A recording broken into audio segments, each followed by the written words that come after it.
Alright, alright. So, welcome back to Salt and Vinegar Sale. I'm Mitch, and I have gotten myself into something today.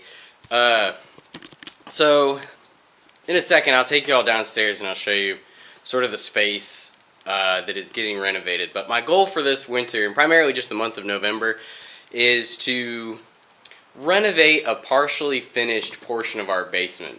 So our basement has old asbestos flooring. So I want to cover that up as best I can for as cheap as I can. All of this is also going to be as cheap as I can do it. Right now, it was being used as a music room. So I want it to still be able to be a music room. That's part of the plan. But I need to repaint at least one of the walls. There's one wall that's drywall. The other walls are finished cement, like painted cement. I think I'm just going to clean those because they look kind of dingy, and I actually kind of like the way they look. It looks old and sort of rusted, or rustic, if you will. There's a bookshelf down there, like a vanity-style bookshelf that's got to go. It's old, it's ancient. So the plan is to turn it into a music room slash bar room. And the bar room would be a dry bar, so there probably wouldn't be any running water. But you'll see it when I go down there. The one wall that's partially finished drywall, I want to give sort of a barn door aesthetic, or even like the inside of a ship's wall or something like that. I'm going with a New England cottage style, like a old school New England kind of Martha's Vineyard-esque thing. Bright, white, fun, natural wood colors.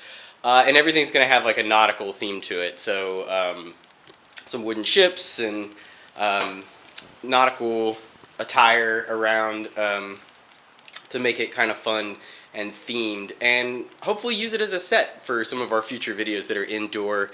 Yeah, and that's sort of the idea. I know you have no idea what I'm talking about because you haven't seen the basement, but I'll take you down there for a tour in a moment.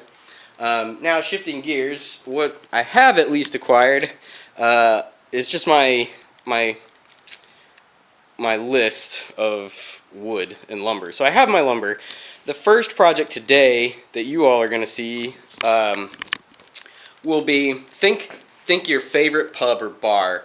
When you're sitting at the bar and you're looking back at the classic pub, you're looking back at the wall over the bar. You see your bartender. They reach behind them to grab a bottle off the shelf. And typically in these classic bars, you'll have two shelves just full of liquor and condiments and things, and then a mirror typically in between the two bookshelves with like a console in between where the sink usually is and stuff like that. So that's what I'm thinking. Two big open-faced bookshelves on either side, connected in between by a wall with some decorations and stuff. And my plan is to put a painting there, like a rustic old, 19th, 18th century painting of a ship or something of that nature, and really show it off. Some lights. We'll have bottles, all the tobacco in tins lined up and on display, and looking good, I think. So I'll show you the space later, but let's get to work. Okay. So first things first, really is measuring everything. So these are going to be the legs for one. I'm doubling everything, so I have two. These are just 2x3s that are going to serve as the legs. My plan is usually measure, cut, sand, assemble, sand, and then finish. So I'm going to do 4 first, then I'm going to flip it around, do the other side. I just have a basic cut list that I work from, for each project. Yeah, we'll go along. So I'll set the camera up, and we'll go from there.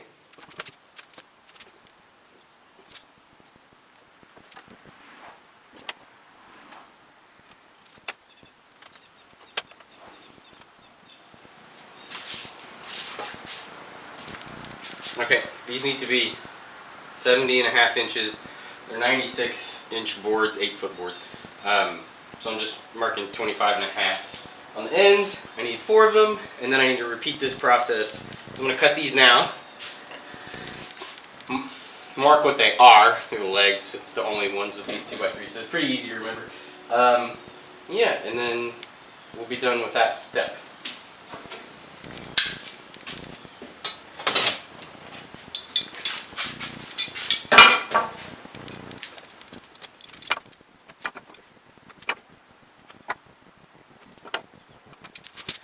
I try to cut as much by hand too. I don't have the greatest tools.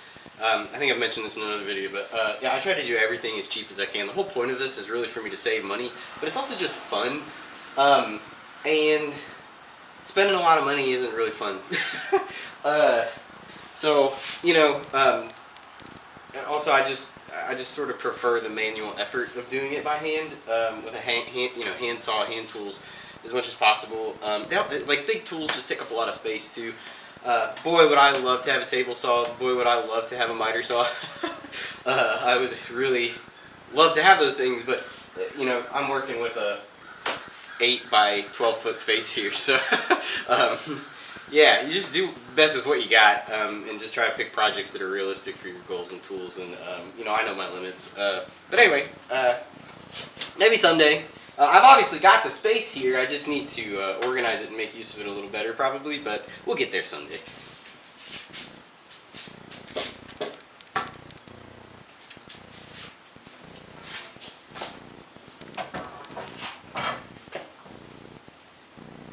That being said, I'm going to take this over to a miter saw and cut.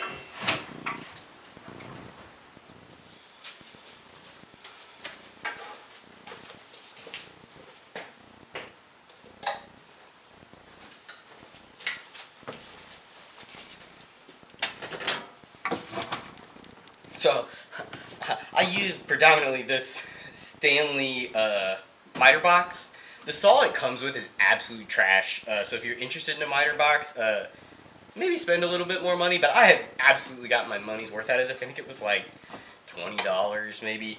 But I just use this ancient stainless. It's a plastic handle, so it's probably not as old as I think it is. But you know, this was I think at a yard sale or something like that.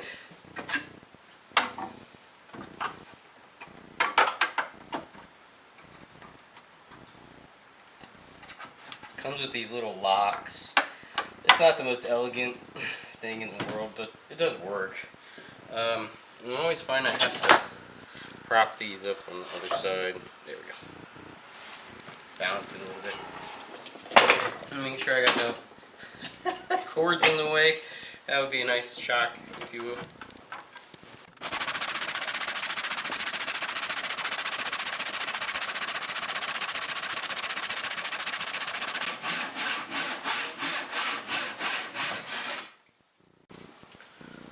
Alright, 7 more to go. Always keep your leftovers too. Hopefully today, it might end up in another video, but hopefully today, if I have more time, I plan to use some of these scraps to make a part due or a take two version of my pipe stand. I'd like to get it. I have an idea how I want to improve it this time, so I think I'll try again. But yeah, so you know, always save your scraps because you can use these for lots of fun and cool things that you'll think of later on. So I was doing some more pontificating while I was sitting here thinking about you know, which tools to use and what's right for you and what project. The idea that came to my mind was get the gear. You know, a lot of us who like these kinds of hobbies, whether it's pipes or you know, boats, motorcycles, you always got to get the new hot thing, and you always have to have the best and everything that's really interesting. Backpacking was another one. You know, there was this constant, you know, the first time I ever went backpacking, I was probably 8 years old with my mom, and you know, and loved it ever since then. But back then, you just like the shiny thing, and less the actual doing it. So I think I spent more time, you know, looking in the stores and catalogs and magazines and stuff for things to get. No internet back then. Than I did actually doing it. So now, you know, that I'm older, getting the gear is less important to me than actually doing the thing. And if getting the gear is getting in the way of me doing the thing, I'd rather do it without it. You know, but if you got money ready to burn a hole in your pocket, by all means do it. You'll Your stuff will probably look a lot better than mine. You'll get it done a lot faster than I will. Yeah, I could buy a $300 circular saw, $450 miter saw, but that's an awful lot of tobacco that I could buy. See what I'm saying? All right, that's all. All right, so here comes the fun part: power tools. Yeah. So caveats, of course, don't use power tools at your own risk. Wear appropriate safety equipment. I got my glasses. Um, and just a reminder, this is not an instructional video. I'm not teaching you how to do anything, so don't do what I do. Do it how you're supposed to do. And get yourself properly trained if you need to. But you're just hanging out with me, and I'm hanging out with you, and we're building this together so you can see the journey, the basement goes on. But okay, so I've got it laid out here. One thing I need to do.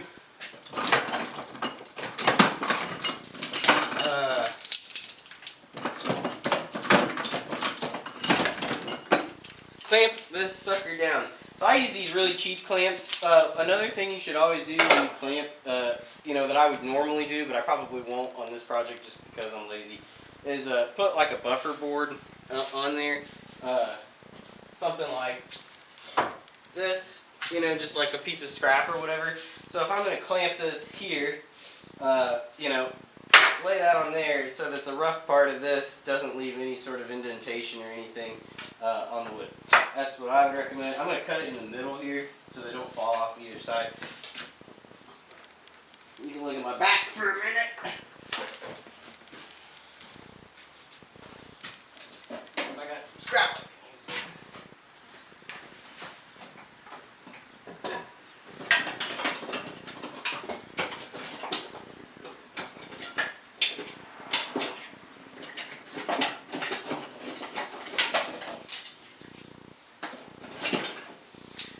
Quarter-inch plywood works best for these kind of things.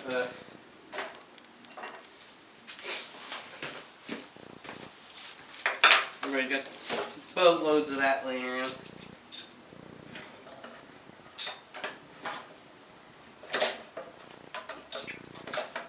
My brain doesn't handle this well. I don't know why, but make sure that's on there good and good. Good and good.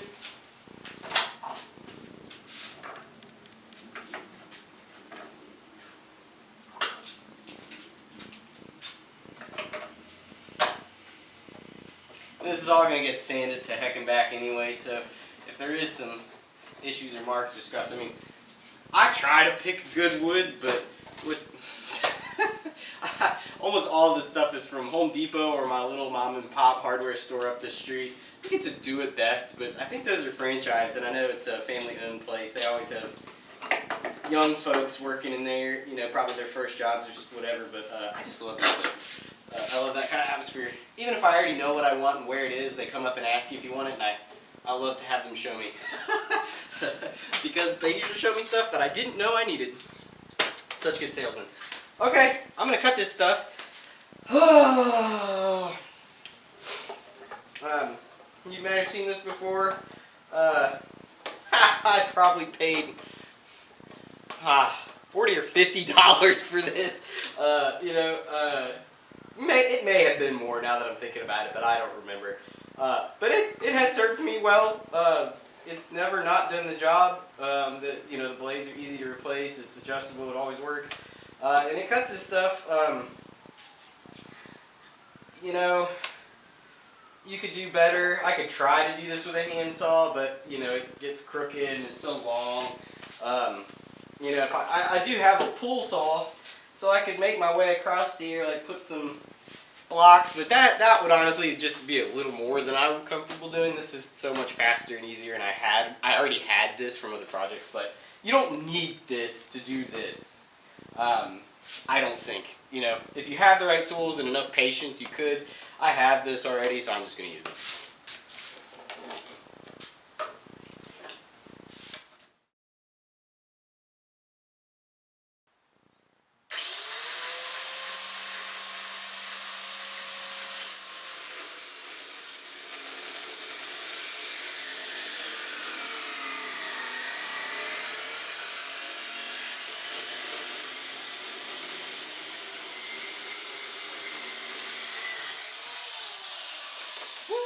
it cut through that knot? I didn't think it was gonna make it. Okay, and now we repeat.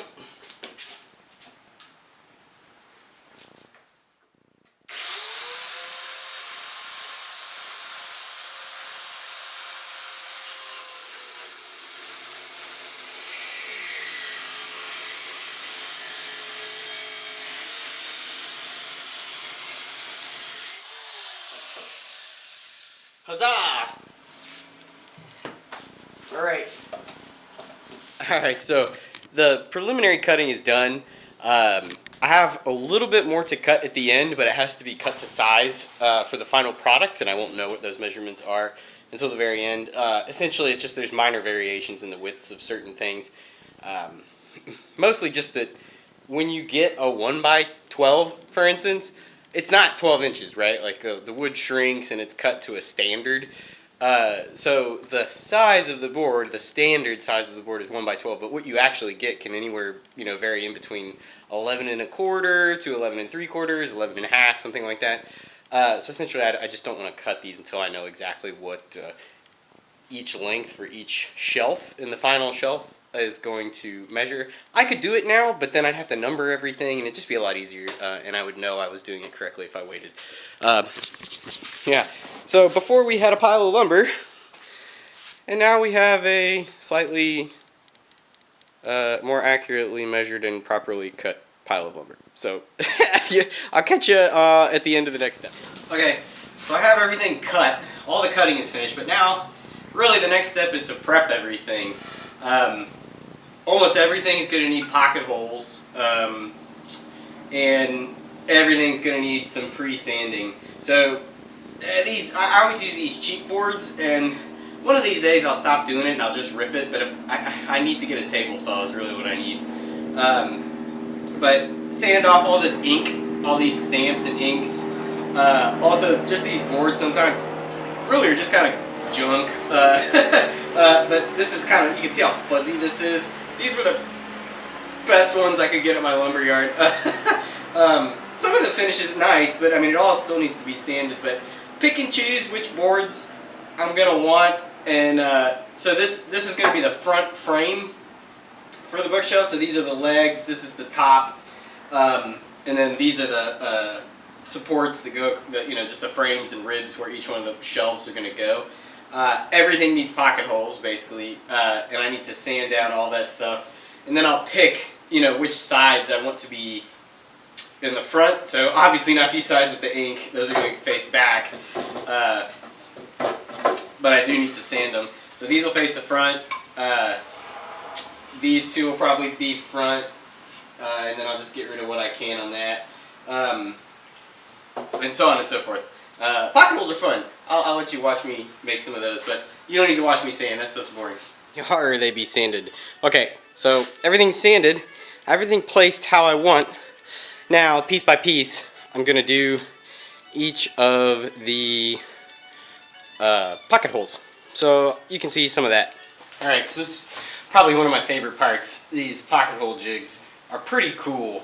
So the idea is the pocket hole hides the hole. It'll be roughly about here, and I can fit a 2.5 inch screw up through the bottom. And the idea basically being that you don't have to countersink deck screws or furniture screws or whatever through there, and it hides it in this hole so that when this is topped this way and then the top part comes across here, that pocket hole zips right up through the densest part of the wood into the densest part of the connecting joint, and you essentially get a much more secure, much stronger, and also hidden thing. So I have a couple sets of these that I've since gotten because I want to use them for so many different things, but yeah.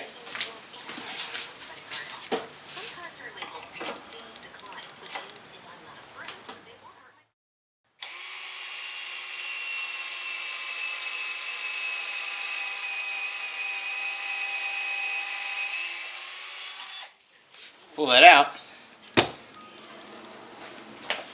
Once I take this off,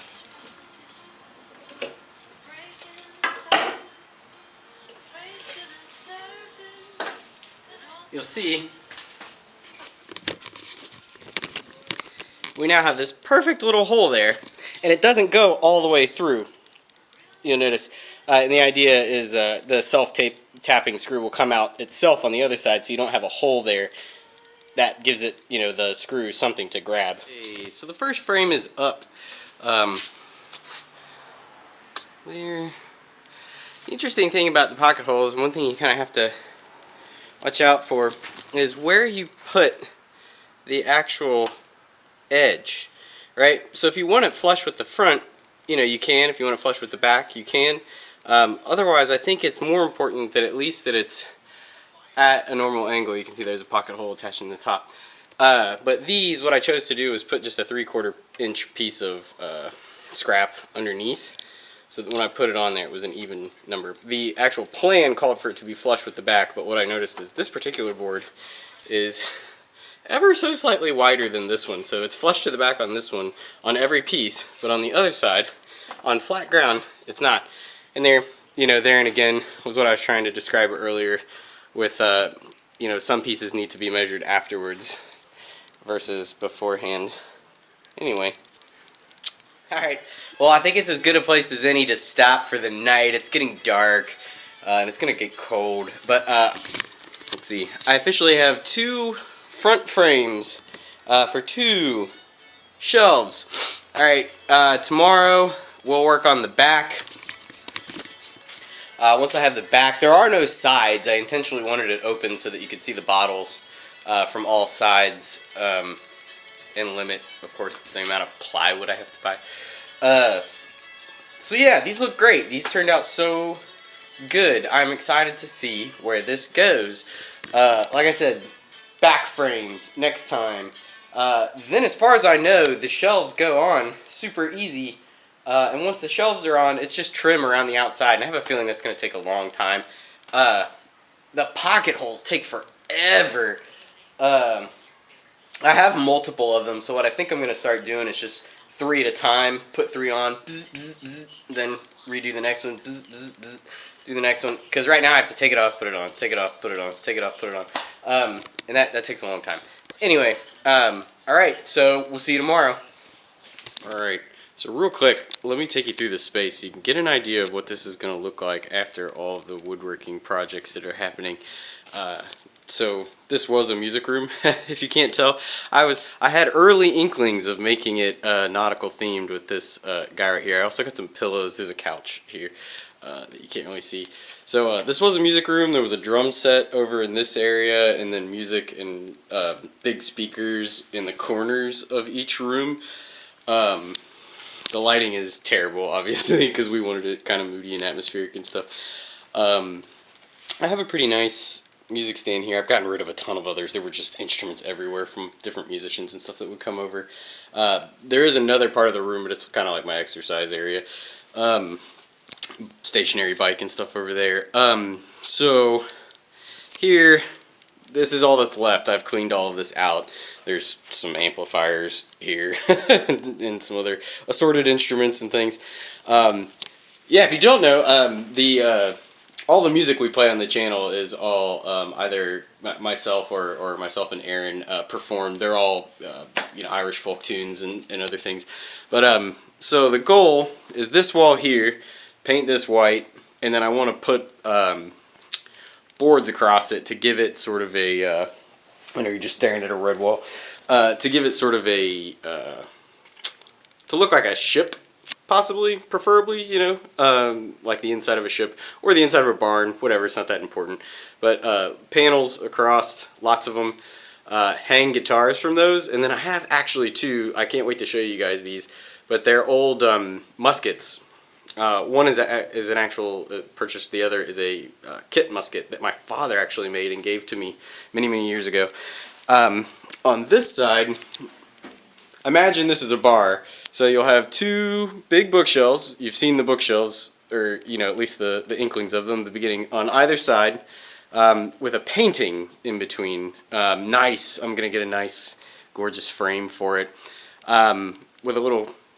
So the console will be across it. Obviously, you'll never see it, but in front of it, a dry bar, and the dry bar will be homemade as well. And I plan to buy a ship's wheel to put in it. And then I want to decorate everything, various liquor bottles and other assorted things, tea, all of that. And then on the other side have tobacco pipes on display, all of that good stuff. I probably won't actually smoke down here. I haven't made up my mind yet. My wife would kill me probably.